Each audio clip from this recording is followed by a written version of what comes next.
Thursday morning at Florida's Port Canaveral. Folks are coming and going, thousands of them.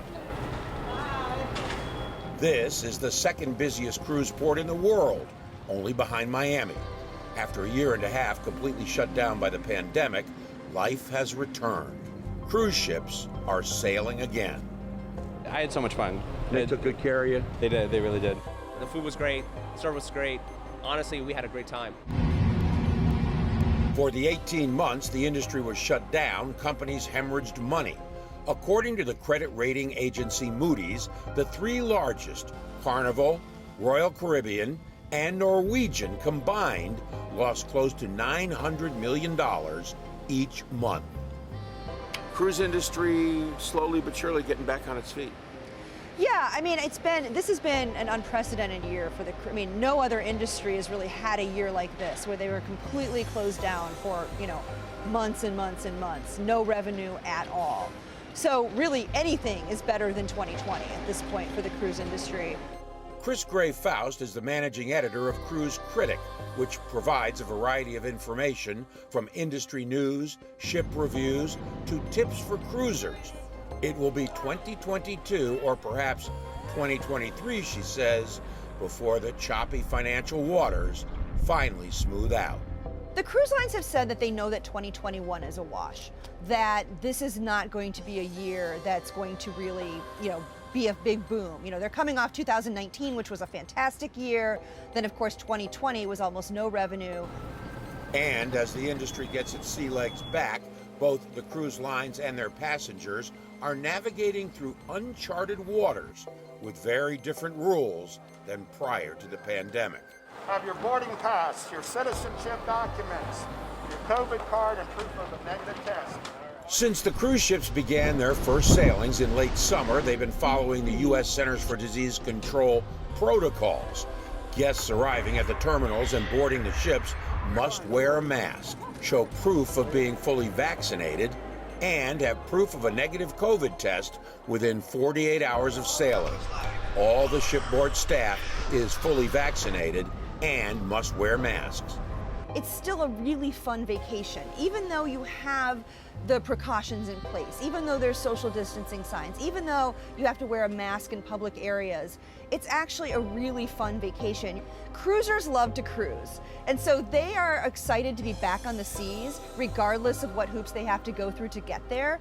Cruise passengers we talked with had no issue with the protocols and in fact seemed to embrace the enhanced safety measures. I was definitely happy with having everybody tested or vaccinated, being on the cruise. You don't panic when you don't see people wearing masks, but I know that I'm protected, so I felt comfortable. There were hand sanitizers everywhere. So if we went to, especially on the islands, if we went to certain places, they wanted us to hand sanitize our hands before going in. They were cleaning everything. At one point, I got a little annoyed because I left my table for a second to grab more food, and I came back and it was fully clean, and I was like, oh, okay.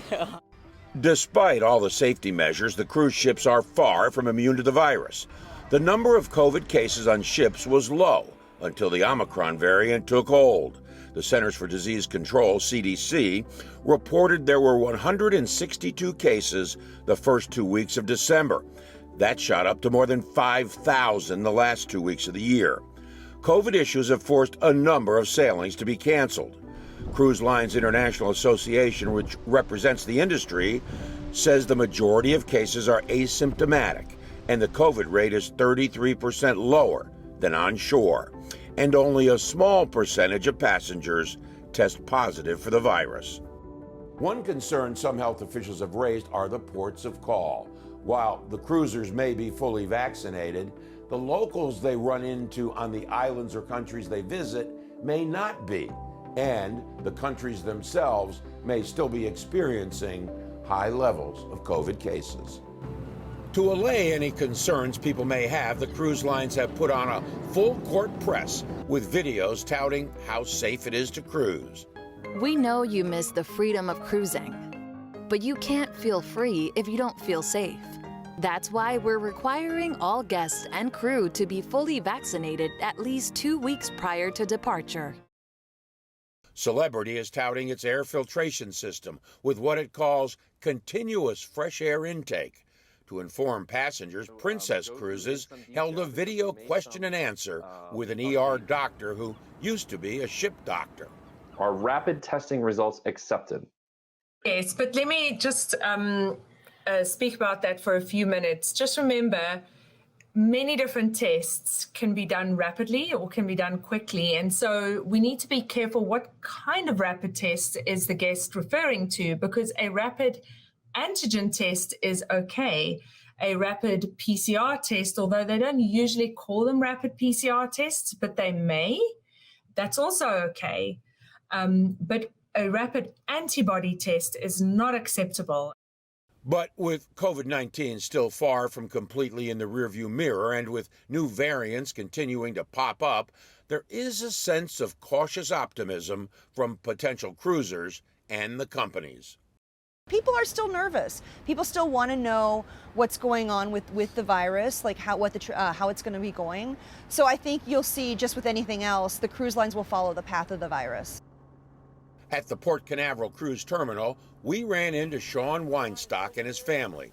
He runs a travel agency, and this was their first cruise since the pandemic. I feel safer being here than I do going to a movie, going to a grocery store, walking into a car dealership, or eating at my local restaurant. And Weinstock says after his business was pretty much shut down in 2020, he's now seeing positive signs the cruise industry is on the comeback. So I would say the past month and a half, we've increased by 50%, and that is amazing. And the cruise lines are putting on a full court press to attract more business. They've enlisted celebrities like Shaquille O'Neal to showcase their product. Beaches take your breath away.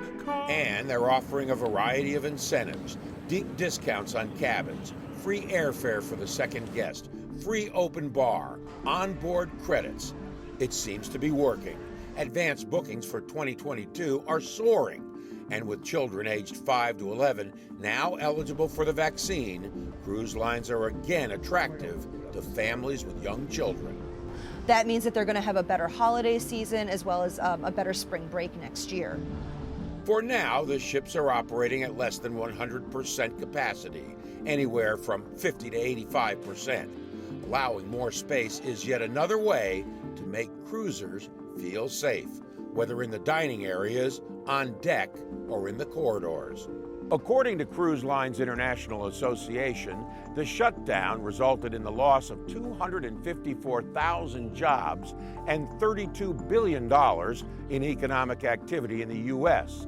And those numbers don't include more than half of 2021, when the industry remained dark. The misery engulfed everyone associated with the industry. Cruise parking lots and hotels, filling up now, were empty for months. Port Canaveral lost 80% of its revenue.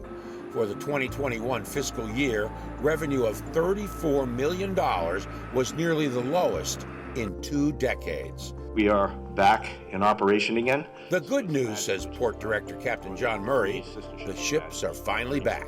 When we get everything in place, we will have 11 home-ported ships at Port Canaveral starting from November. We've never had that many home-ported ships here before. Hey folks, how you doing? Welcome back. That can't come soon enough for Elliot Perlman. How you doing, folks? How can I help you? Perlman runs the 888 transportation service at the port. That's your receipt. Lynn right over here will get you taken over and get you ready for the next shuttle out. It's nice, Perlman says, finally getting people back to work. We laid off everybody, and we're slowly starting to get people back. So when you go from big work to no work, you have no choice but to lay everybody off. But this is a new day, Perlman says, and he echoes the sentiment of everyone you talk with. And finally, we're here. Thank God, So it's been a blessing.